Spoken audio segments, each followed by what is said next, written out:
দেখুন, আপনারা সকলেই জানেন যে গতকাল দেশের সর্বোচ্চ ন্যায়ালয়ের কাছে chief justice of India D Y চন্দ্রচূড়ের কাছে আমাদের কলকাতা হাইকোর্টের মাননীয় বিচারপতি অভিজিৎ গাঙ্গুলি সম্পর্কে আমি একটা এপিস্টোলারি পিটিশন দাখিল করেছি।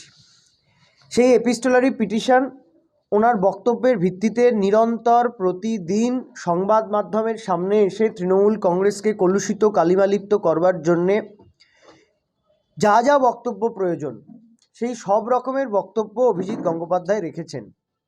এবং আমরা সকলেই জানি যে দশরথের রথের চাকা যেমন 4 আঙুল ওপরে উঠত, সেই আইডিয়াকে মাথায় রেখে আমাদের দেশের যারা জজ সাহেব তাদের পোডিয়াম কিন্তু মাটি থেকে 4 ফুট উঁচুতে হয়।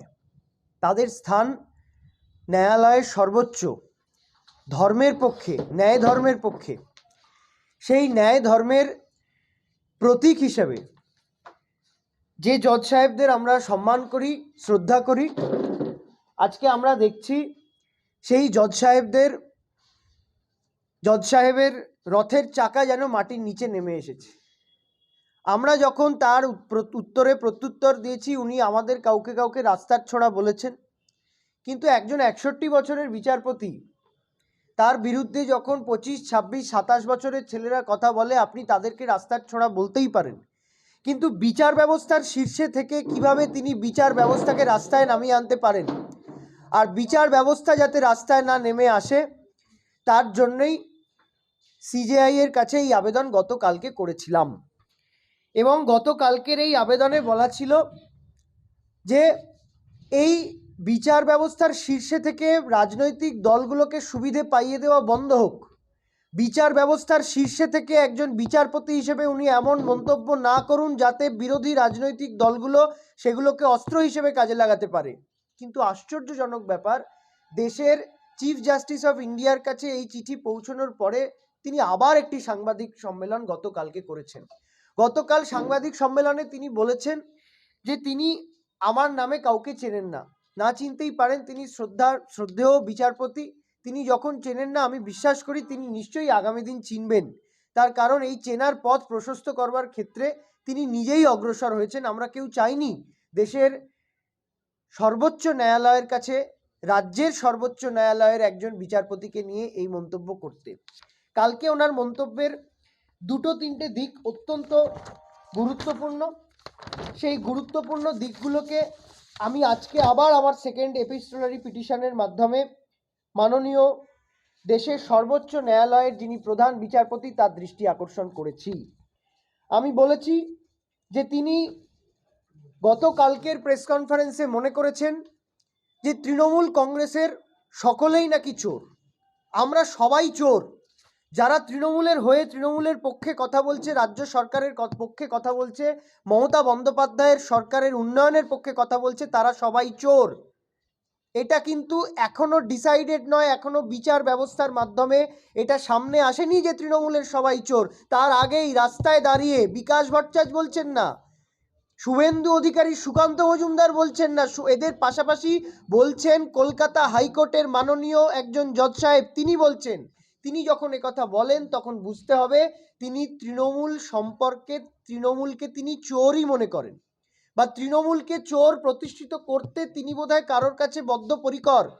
তাই মাননীয় চিফ জাস্টিসের কাছে আমার এই যুক্তি দেখিয়ে আমি জাস্টিস গঙ্গোপাধ্যায়কে তৃণমূল কংগ্রেস এবং রাজ্য সরকার সংক্রান্ত সমস্ত মামলা থেকে রিমুভ করবার আবেদন জানিয়েছি।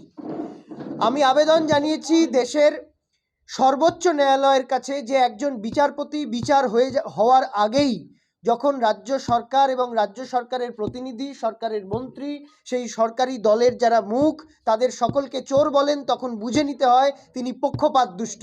আর একজন পক্ষপাত দুষ্ট বিচারপতি কখনোই বিচার ব্যবস্থার শীর্ষে বসে কখনোই বিচার ব্যবস্থার প্রতি এই অমর্যাদা করতে পারেন না।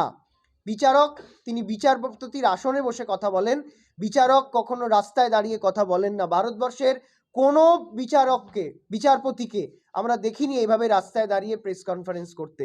তাই রাস্তার ছোঁড়া হিসেবে যে 61 বছরের শ্রদ্ধেয় বিচারপতি আজকে বিচার ব্যবস্থাকে রাস্তায় নামিয়েছেন, তার এই আচরণকে কন্ডেম করে বিচার ব্যবস্থারই কিন্তু দ্বারস্থ হলাম। দ্বিতীয়ত, জাস্টিস গঙ্গোপাধ্যায় তিনি মন্তব্য করতে করতে বলেছেন অমৃতা সিনহার মামলার বিষয়ে।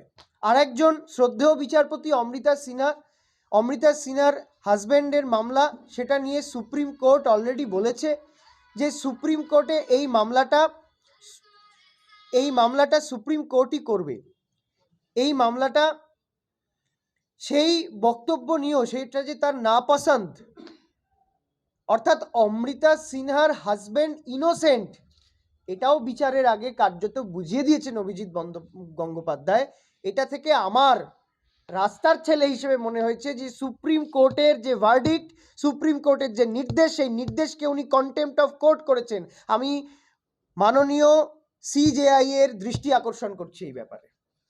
আমি তৃতীয়ত বলেছি, the nation has never before seen another honorable high court judge who makes pinching politically motivated comments that too in press conference on a regular basis, সেটা আপনাদের বললাম। এবং এটার পাশাপাশি আমি আপনাদের বলছি যে উনি জানতে চেয়েছেন যে অভিষেক বন্দ্যোপাধ্যায়ের সম্পত্তি, সেটা এফিডেভিট করে দিতে হবে। অভিষেক বন্দ্যোপাধ্যায় তো দুবারের নির্বাচিত সাংসদ।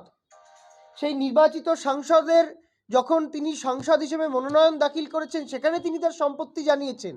আলাদা করে বিচারপতি যখন রাস্তায় নেমে প্রেস ডেকে এটা বলেন, তখন পারসেপশন তৈরি হয়, তখন রাজনৈতিক পক্ষ বিপক্ষ তৈরি হয়।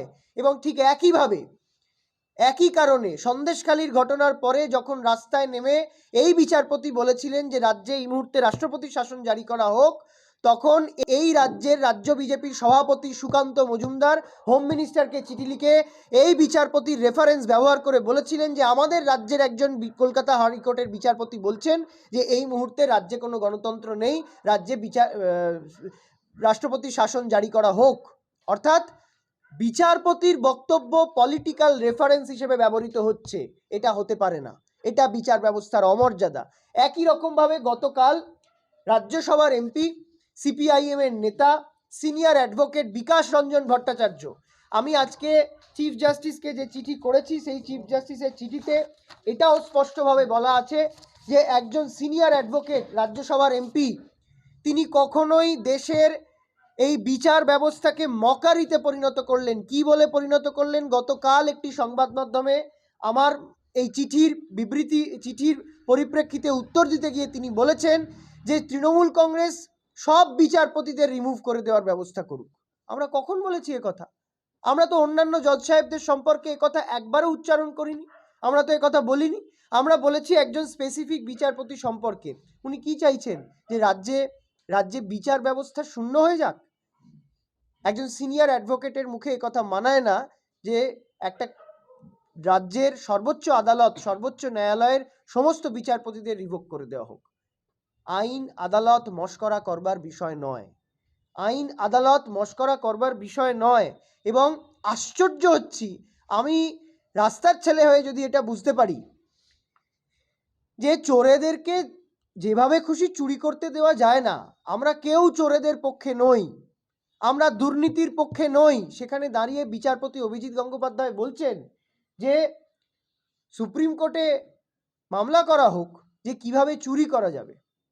আমি বাংলা সাহিত্যের ছাত্র, আমি আইনের ছাত্র নই। আমি ভবিষ্যতে বোঝবার চেষ্টা করব, ওনার দ্বারস্থ হয়ে বোঝবার চেষ্টা করব যে ভারতবর্ষের কোন আর্টিকেল দিয়ে দেদার চুরি করা যায়। আমি ভারতবর্ষের একজন নাগরিক হিসেবে, বাংলার একজন নাগরিক হিসেবে মাননীয় বিচারপতি গঙ্গোপাধ্যায়ের কাছে হাতজোড় করে বলছি যে আপনারা দয়া করে এইভাবে বিচার ব্যবস্থাকে নিয়ে ছিনিমিনি খেলবেন না, বিচার ব্যবস্থাটাকে রাস্তার ছেলেদের কথা বলার বিষয় করে তুলবেন না। আমার 27 বছর বয়স, আমার বিচার ব্যবস্থা নিয়ে আপনার কথা অনুযায়ী যদি ধরে নিই যে আমার কথা বলার এখতিয়ার নেই, অধিকার নেই, তাহলে আপনি এমন কিছু টপিক সেই রাস্তার ছোড়াদের হাতে তুলে দিচ্ছেন কেন, যাতে আমরা এটা নিয়ে কথা বলতে পারি। এবং আমি অত্যন্ত স্পষ্টভাবে প্রধান দাবি যেটা করেছি এই এপিস্টোলারি পিটিশনের মাধ্যমে, যে বিচারপতি গঙ্গোপাধ্যায় বিচারের আগেই তৃণমূল কংগ্রেসকে চোর মনে করে, সেই বিচারপতি গঙ্গোপাধ্যায়ের এজলাস থেকে তৃণমূল কংগ্রেস সংক্রান্ত এবং তৃণমূল কংগ্রেস পরিচালিত সরকার সংক্রান্ত সমস্ত মামলা সরিয়ে নেওয়া হোক। আমি বিশ্বাস রাখি দেশের সর্বোচ্চ ন্যায়ালয়ের কাছে। আমি বিশ্বাস রাখি যে এই ন্যায়ালয় কোনো অন্যায়ের সঙ্গে আপোষ করে না। গতকাল আপনারা দেখেছেন বিলকিস বানুর মামলায় ভারতবর্ষের মেয়েদের চোখের জলের মর্যাদা দিয়েছে দেশের সর্বোচ্চ ন্যায়ালয়। আমি বিশ্বাস করি ভারতবর্ষের সংবিধান আমাদের গীতা, ভারতবর্ষের সংবিধান আমাদের কোরআন শরীফ, ভারতবর্ষের সংবিধান আমাদের জেন্দাবেস্তা বাইবেল ত্রিপিটক।